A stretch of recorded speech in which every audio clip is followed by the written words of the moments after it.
Hello, and welcome to the next episode of Clock Out the Vicarious Life. Guys, I get to interview Mike Familat. I cannot tell you how excited I am. This is take two. We unfortunately had to reschedule once. My heart was broken, I had some therapy, and then he solved everything by saying that he would reschedule. Here we are. Mike is amazing because he's a 33-year-old EMT firefighter and a graphic designer.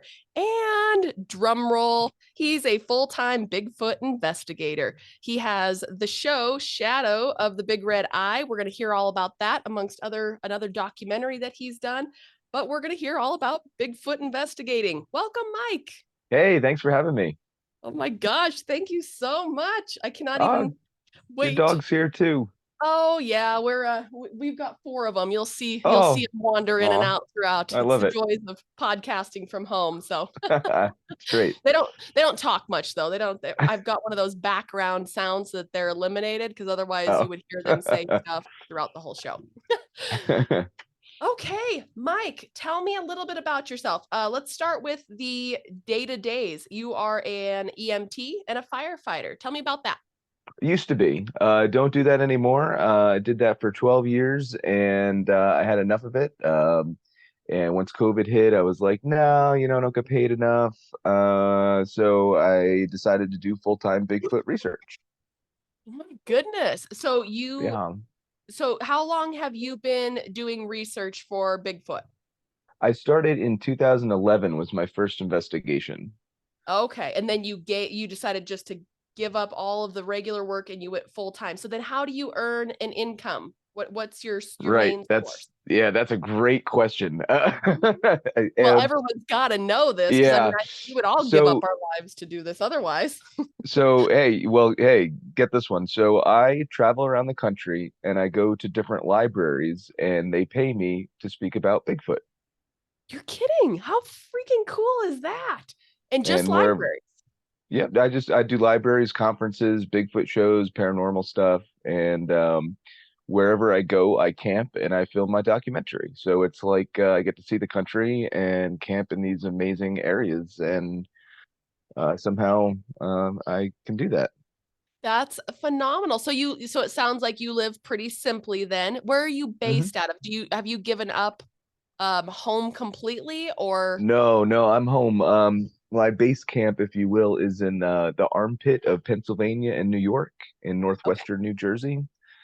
That's how I like to tell people where I'm from. Very cool. Okay, fantastic. So, all right. You're traveling. Oh, have you ever been to Montana? Because I hear there's Bigfoot here, right? There has to I be. would love to come to Montana. The fun fact about Montana is there's not a whole lot of Bigfoot sightings there, Oh, but oh, I think that's because there's not a lot of people there. You ah, need two things to have a Bigfoot sighting, a person and a Bigfoot. So definitely, the population in Montana is not, you don't have the population that say New Jersey does. sure. Even if we're okay, so we're gonna get into like the gist of this. This is my first question right off of that. So even though Montana people tend to be super outdoorsy. I mean, we're out, there's not a lot of us, but we're outside all the time and there's less people. So he doesn't have to hide from as many, like, right? Yeah, I think you have to look into a lot of stuff when it comes to sightings. I mean, you have to look into how many Bigfoots there actually are in that area or there could be in that area. And then you also have to think about like how many uh, highways, if you will, that you have running through the state. And by highways, Bigfoot Oh, highways are like Bigfoot corridors, such as like long trails throughout the United States or like long gas lines or power lines. oh, Um, Big time. that's a Bigfoot highway. Absolutely, yeah. If you think about it, that's where other food sources would be, and also it's a great way to get from point A to point B without having too much human interaction. Oh my God. I cannot wait. Okay. Well, let's go back to where you got into this first before we get into the details of an actual investigation. How in the heck did you get into or into investigating Bigfoot? Yeah, so I was working at a beach resort in Sarasota, Florida, right? It was the best job I've ever had before, and I was watching Finding Bigfoot on TV, and they were like, "Hey, if you want to come out with us, you can email us." So I emailed them, and I paid like this exorbitant amount of money and I had never been camping ever beforehand. Like You're this is my kidding. first time ever. Yeah, I was always like an indoorsy kid growing up, Uh-huh. like video games, stuff like that. Um, so I started acquiring all this camping gear as the trip neared. Uh-huh. And my fiance at the time was like, "What are you doing?" Because I didn't tell her. Oh my And God, Mike. yeah, she's like, "What are you doing?" And I'm like, "Get this. We're going to look for Bigfoot in North Florida." And then We, we as in you're, me, her and I, yeah, that's what I as would in know. yeah, surprise, pre-wedding surprise. Oh, Yeah, and then we broke up. So I moved up to Tampa. Yeah, it's a horrible story. Moved up to Tampa, got a job in the ambulance, and I found somebody um that was weird like I was. His name's Jimmy. So I asked him, "Hey, Jimmy, I got to go up to North Florida to look for Bigfoot. Do you want to come?" And he's like, "I've always wanted to do that." I was like, "Nice." And we're like best friends to this day. So anyways, we go up to North Florida to Reyes State Park, and we're there, and there's like 60 other people there. There's a lot of people looking for Bigfoot here. So what? yeah, yeah. So Okay. we set up camp away from everybody because we thought all these people are kind of weird. You know what I Yeah. mean? Like looking for Sure. Bigfoot, right? Um, so we camped a little further away from them, and anyways, so nothing happened. It was like 4 days, 3 nights of absolutely beautiful hiking, speaking with witnesses, all that good stuff. However, there was nothing in the way of Bigfoot activity. Oh, Um, it was kind of a letdown, but it was the last night, and me and Jimmy were up watching a meteor shower, and because it was cool, we missed like the night sky. We were living in Tampa, so like the night sky you couldn't really see that well, but up there you could see like the Milky Way and stuff. It was really cool. So we were watching a meteor shower, and then out of nowhere we hear a tree knock, and that's something that Bigfoot are supposedly known to do. So I thought what is a, can you describe a tree knock? Is it literally just like knocking on a tree? Nothing it's comes. like the sound would be if you took like a baseball bat and hit a tree. It Uh-huh. would be a loud percussion sound. Some Okay. people think they clap, some people think they pound their chest, or some people think they actually take sticks and knock on trees. I don't think they take sticks and knock on trees. That wouldn't make sense to me. Okay. Um, but anyways, they and I immediately thought that, oh, it had to be a person because we paid all this money and nothing happened, right? Uh-huh. So, and then we hear a tree knock in a complete opposite direction. I'm like, oh wow, these people are pretty good. They're putting on a show. Like Uh-huh. this is kind of neat. Like not what I was expecting, but okay. Sure. And then about 15 minutes later, a fist-sized rock comes landing. You heard it come crashing down, like poo, poo, poo, poo, poo, Uh, plop through the trees, and lands like 5 feet away from us. huh. And I'm like, nope, this is how horror movies start. I am not doing it.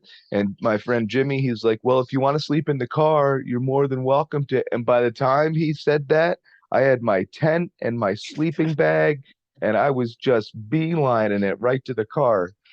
So he finally talked some sense into me, though. And he was Uh-huh. like, Mike, this is what Bigfoots do. They knock on trees and they throw rocks. Like this could be a real Bigfoot encounter. Let's This is let's what you're here for. yeah, this is what we're here for, right? So I finally went back outside, and over the next like 10 minutes, four more of these fist-sized rocks came and landed within What? 15 feet from us. Yeah. So I'm still freaking out. My buddy Jimmy, he's just amazed right now because he has no idea what's going on. So he's like, he got an idea, and he said, I'm gonna throw a rock back at it. And I said, I don't think that's a good idea, Jimmy.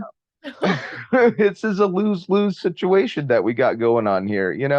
If it's Yeah. a person, you're going to catch charges. If it's a Bigfoot, you're just going to piss it off, and then who knows? So he throws a rock back at it, and I knew it wasn't a person at that exact moment because a laptop-sized boulder came crashing down and landed next to us. What? From the same direction. Same direction through the trees.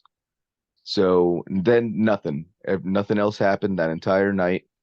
We went the next morning. We kind of asked around a little, kind of quietly. I was like, "Hey, did anybody hear anything last night?"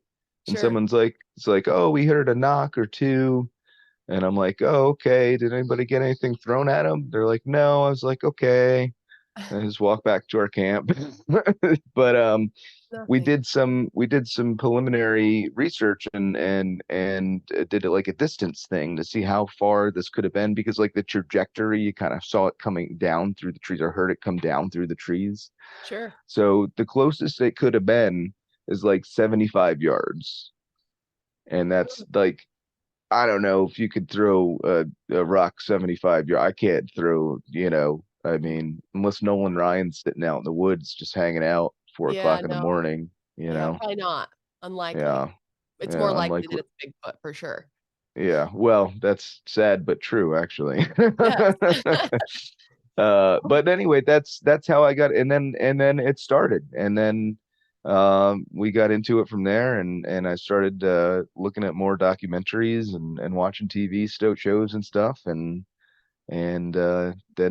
then we started going out more and started seeing more things, and Oh, I have so crazy. many questions. I have so many questions. Okay, so And you said this would only last the half hour. I Come know. I'm on. like, we're gonna be best friends. By the end of this, we're gonna be best friends. You're gonna come to Montana. I'm gonna put you up in an Airbnb. I'm gonna show you all these cool places, and you're gonna take me on an overnight Bigfoot trip. It's gonna be amazing. But first, I have to know what I'm getting myself into. So, okay, so many. How many people, okay, how many people do you estimate are like actual, researchers are out looking for Bigfoot? Like how many Oh, people wow, believe that's a good in question. Bigfoot? I Do you know think, the estimate? yeah, how many people believe in Bigfoot? I can give you Yeah, more than an estimate. 29% or 92 million people in the United States believe in that there's the possibility of Bigfoot in the United States. that was unexpected for you to have an actual number. I That's do this for a fantastic. living. Yeah. Yes, you're a true professional. Okay, so 29%. My only information that I know about Bigfoot, which is hard facts, clearly, is Harry and the Hendersons, just so you Oh, know. yep. So I'm That's a coming true at you movie. from, oh, it's the best. It's so good. Hmm. So these questions are coming from like ground zero. I know nothing. Gotcha. What, where is Bigfoot just in the US? Is it all over the world? What is this a worldwide thing? Yeah, Bigfoot's been or Bigfoot-like creatures, bipedal hominid type creatures have been spotted in every continent except Antarctica. Almost every country has a story of a Bigfoot type or fairy type creature, cryptid type creature, if you will. The Himalayas, you got the Yeti, or Uh-huh. the abominable snowman. In the Sumatra, you have the orang pendek. In Australia, you have the yowie, and here in America, we have Bigfoot or Sasquatch. Sasquatch. Okay. How long do we think these creatures are they mammals? Like what do we call them? Are they mammals? We don't really know for sure. Best guess is they're like an ancient human. Uh-huh. That kind of my theory is that they kind of skipped a path in our evolutionary process, but still evolved alongside parallel to us. So they still there's a relict population of them living today. Um, how many are there? Is that what you Yeah. Yeah, asked? that's Uh, where you read my mind. that's That's where that's where I'm you're going. going. Yeah. Yeah. I think there's about 2,000 in the United States. What? 2,000? Yeah. Oh my goodness. Okay. So what are some hot spots? Okay, the biggest hotspot is you got Yeah. Pacific Northwest, you got Oregon, Washington, Okay. Cascade Mountains, Northern California, and then you have Florida's a big hotspot. You have Ohio, which is a remarkably big hotspot. Go figure. Random. Yeah, yep. So random. You got Pennsylvania, New York State. New Jersey is surprisingly a hot spot where I'm at. We're at number 7 in the United States for the ranking of Bigfoot sightings. So that's kind of Oh. cool. And so what's number one? I believe it's Washington. Washington. Yeah, Weird. Washington, then Oregon, then California, then I think it's Ohio, Florida, something, something, Jersey. Heard. So why? What do you believe the reason that they're in these areas? Like what do they eat? What's their habitat? Sure, man, I could see just you're loaded with questions. I love it. Oh, I'm just this Uh, is fascinating. this is great. No, what do they eat? I think they eat very similarly to what bear eat. If you look at the United States and you overlay like a bear population map, and you Mm, overlay a Sasquatch sighting map, they're almost identical. wow. So that would lead me to believe that that's what Bigfoot would eat, similar things that bear eat. That would just make sense. So what do they eat? They eat grasses, shrubs, berries. Occasionally they'll catch fish, some deer, maybe small mammals. So I think that's pretty much Bigfoot's diet. Okay. They're furry, so weather, any weather, it sounds like. Yeah, yeah, they can they're pretty all terrain, you know, they could do whatever other animals can do, hunker down in the bad weather and move around in the nice weather, sure. Are they pack animals, you think, or are they like bears and they're solo? What do you think I about think their I think they live in family groups actually. I think there's some people call them clans. I call them family groups. And I think they can have anywhere from like 3 to 6 or 7 individuals in a family group, or maybe even more. I've heard estimates of up to 20 people in a or 20 Bigfoots in a family group. huh, But that's more out where there's a lot more Bigfoot, not New Jersey. In New Jersey, we actually have 2 different family groups of Bigfoot, which is kind of cool. what? Oh my goodness. Hmm. So Yeah, we I have. guess how you're the researcher, so how is this information gathered? Is it just on sightings or Well, it's you put puzzle pieces together. So for example, in New Jersey, like I said, we have 2 family groups, and the reason why I know that is because of the sightings. There's people that have a sighting of like a black hair family of Bigfoot. So I know that's one individual group, and then a month later, uh, sightings come in of a kind of redder haired mm, individuals, Bigfoot. So I know that's 2 different family groups, and the fact that they're a month apart would make sense too, because that means that they're not, all together all the time, so they could breed and stuff like that. So interesting. it's just a whole bunch of different facts all thrown into a pot together, stirred around, and then you have a big jigsaw piece puzzle. So do you with this group of researchers, you guys share information? It sounds like it's a big network, or I mean, is it competitive where it's like, I've got my info and I'm not Yeah. sharing it with that John, he's hot on my tail. Yeah, unfortunately, just like Harry the Hendersons, yes, that is a thing. Bigfoot researchers are very closed off with their information. Um, I'm not. I actually created the first database in the country that's a public database that you can go online on my website and check out, and it's all the sightings in my county in Sussex County, New Jersey. There's currently 58 of them, and what you can do is go on and click each individual sighting and read the initial report to the full investigation of what we did. So that's kind of neat. Interesting. Which leads me to my next list of 75 questions. No, not really. I'm kidding. So take me through a typical investigation. How long does it last? What are you doing? Um, yeah, what are these traits that you're looking for or activity that you're looking for? Okay, so yeah, so we'll start with how I pick a location because that's a Okay. question I get a lot. And that would be I look for where there's no cell phone service and I go there because I like to go like when I go bigfooting, it's like a vacation for me, even though I'm working.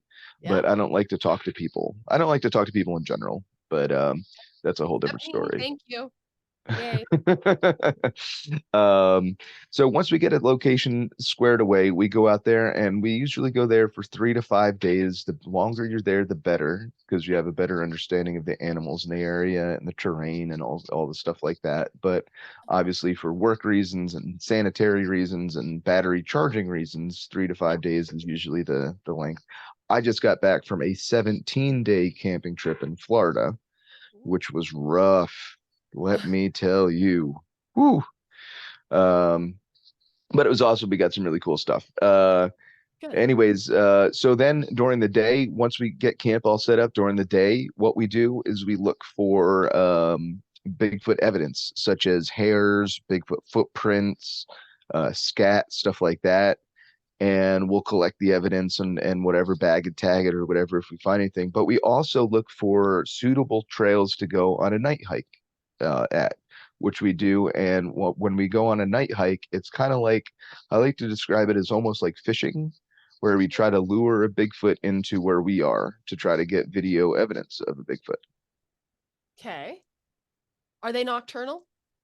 They're diurnal. I think they're both daytime and nighttime creatures. Most sightings, 70% of the sightings happen during the day, but I think that's because there's a lot more people out during the day. So actually, I Okay. think if you there'd be more sightings at night if you had that ratio up there.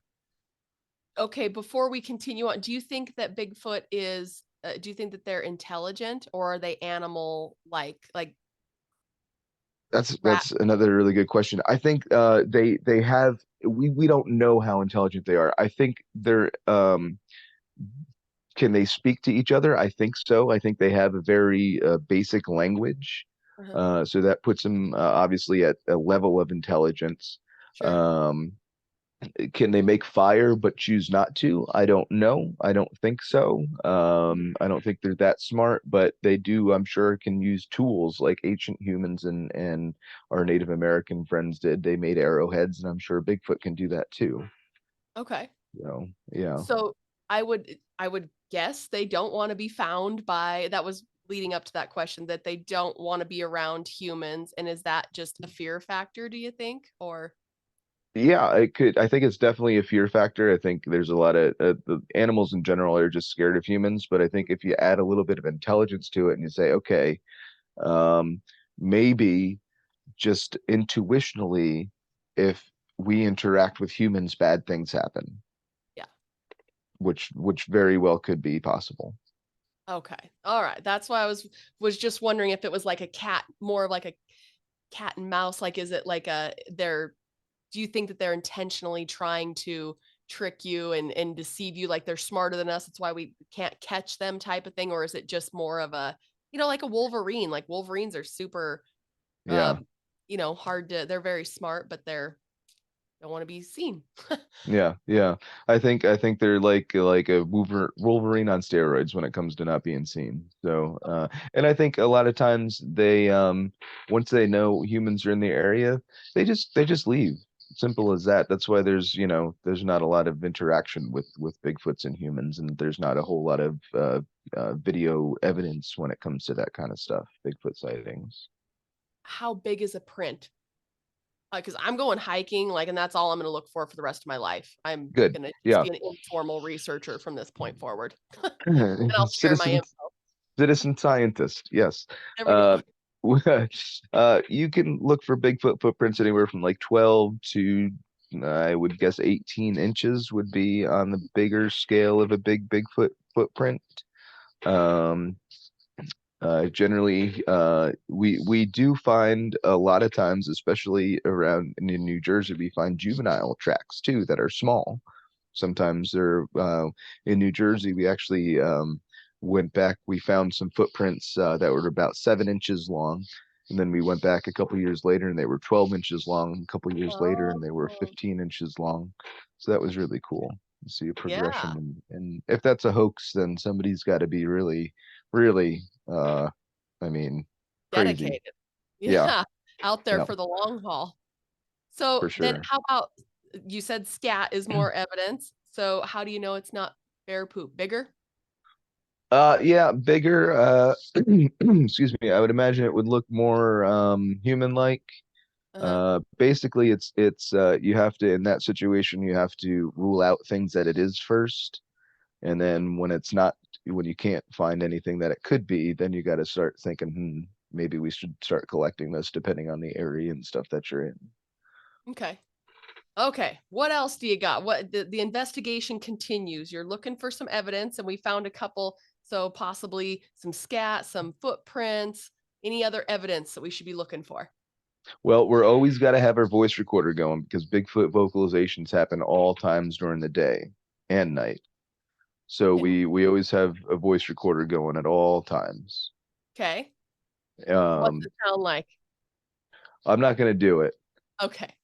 but they have a bunch of different sounds. Anything, basically, take anything that you or I could do with our mouths, and they could do the same thing: clacking sounds, whistles, whoops, howls Okay. is a classic Bigfoot vocalization. Mm, So we would listen for that, obviously, and hopefully record something like that. okay. So on that note, then, why do you think that back to your original very first story? Why do you think that it was throwing rocks at you? If it's not intelligent enough, like, Mm. I think it is intelligent enough to see. Remember, I said that we were camping a little bit away from everybody because we yeah, thought everybody was weird. uh-huh, I think we were just a little too close to where their family group was at, and they weren't comfortable enough, so they wanted to get us out of the area. So I that's see. why they threw the rock and I'll tell you, it would have worked. If Jimmy wasn't there, I would have been gone Okay, so a little bit higher. I mean, a little bit higher functioning in that sense. in that Okay, sense, right? okay. What else are we looking for, and what else happens in your investigation? Oh, well, then usually night comes and then we break out the cool stuff. The thermal imaging cameras that we have, our night vision cameras, that kind of stuff. Um, my thermal imaging camera is pretty cool. It could see a field mouse at 100 yards. So anything that gives off heat at night, we're going to be able to see, and it also records. Then we have our filming cameras, obviously. I have a body camera that's always rolling. All that is to try to get, the elusive Bigfoot on camera. Okay. Have you ever got anything on camera yet? Well, we no. That's the thing. I think I might have took a picture of one down in the Pine Barrens of New Jersey. Uh-huh. But it's so blurry, it's never gonna see the light of day. Nobody's ever gonna see it. I just think it was a Bigfoot. I don't know. But no, we've found some other cool evidence though. We found footprints that uh we've sent away, and the experts have said, well, that's the Sasquatch footprint. We've also got vocalizations that I've sent away to a linguist in the military. He's my contact for vocalizations, and he also does Bigfoot research. Huh. So yeah, that's kind of unique. But Yeah. he came back and said because of this reason X, Y, and Z, it's outside of human vocal range, and it's also no known animal. So that's Wow. kind of cool. Yeah. That's so cool. So, Hmm.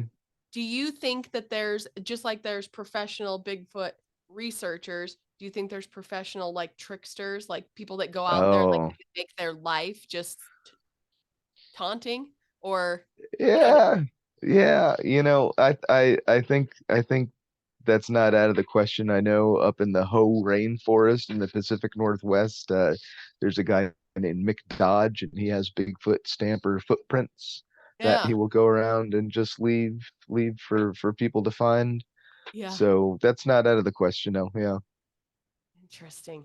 So, are most sightings by common people like me just out hiking, or are they by researchers? By everybody. Everybody. Doctors, lawyers, common people. Most sightings are road crossing sightings. So as you're driving, you see Bigfoot kind of cross in front of you. Most sightings last 3 to 5 seconds, so it's not quick enough to get your camera phone out, or if it is, it's going to be a blurry picture anyway. Yeah. Um, yeah. Wow. Fascinating. my kids kind of make fun of me because I always say like I'll be out in the middle of the forest. I'm like, I seriously like, why have I not seen a Bigfoot? Like this is the perfect spot for a Bigfoot to be in. And they laugh and they joke, but because and I say the same thing about moose. I'm like, why is there not a moose right there? Because we see moose quite frequently around here, but no Oh, Bigfoot yet. nice.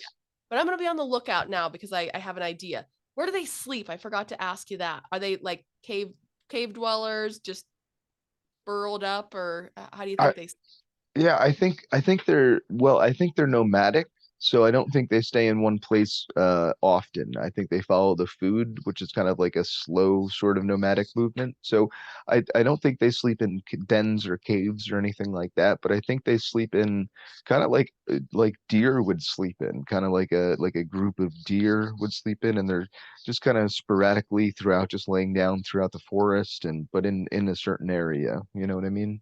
Yeah, yeah, that makes sense. All right. Well, I think I've probably asked all of the beginner level questions on what people would maybe want to know about a Bigfoot. Tell me about your documentaries. You've got two of them out, is that correct? Well, yeah, I have my one In the Shadow of Big Red Eye, which is I've been doing that since 2016. We're currently filming season 7. Um and that is where we go around to different hot spots with Bigfoot activity, and we find witnesses and interview witnesses, and we do some Bigfooting ourselves there. And that's pretty cool. Our main goal of the show is to get people outside and off the couch and into nature. Yeah, Just like me as a kid growing up, I was very, inside. So I don't want that for everybody. I think people are way too connected nowadays. yeah. So if I could get a group of people, a group of friends or a family outside and off the couch, then that's the goal.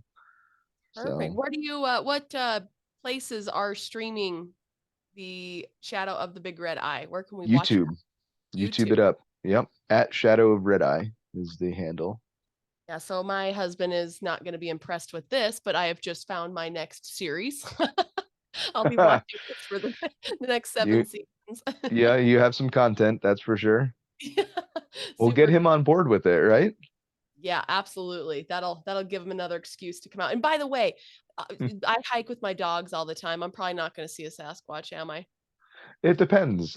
Some people say dogs are Bigfoot attractants. Others say they're Bigfoot, you know, unattractants. It Right. depends, I think, on the type of dog and stuff. I know, like intelligent animals, like panther will actively hunt dogs. Yeah, So, but I don't think Bigfoot will because they're aware of that person being there.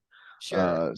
So I don't think that you'd have to worry about a Bigfoot attacking your dogs, but I don't think it would help your chances of seeing a Bigfoot either, you Mhm. know? Sad. Yeah. Yeah. And, mine have big mouths too. Beagles, big mouths, Oh bang, yeah. super loud. Yeah. And I think they would probably just associate, kind of like, animals associate humans with dogs because they're kind of one and the same. You don't see a wild dog running around. You see a Right. dog, a human coming nearby. So that makes sense. I'm gonna have to break it to my 4 hounds that they are not allowed to come with me for the next 6 years of go hunt. Yeah. What's the next documentary? The second one. The next one, it's just a small docu-series. It's called Squatchables. It's if you're just getting into Bigfoot research or are interested in Bigfoot research, then it's the thing to get. It's a DVD. We go from everything from how to like even like beginner like how to like trailblazes, Hmm. like that beginner how to hike type of thing, all the way up to like really in depth, like Bigfoot investigating research techniques and protocols and track casting and stuff like that. So it's a pretty cool series. You can find a couple episodes on my website, which is shadowofredeye.com.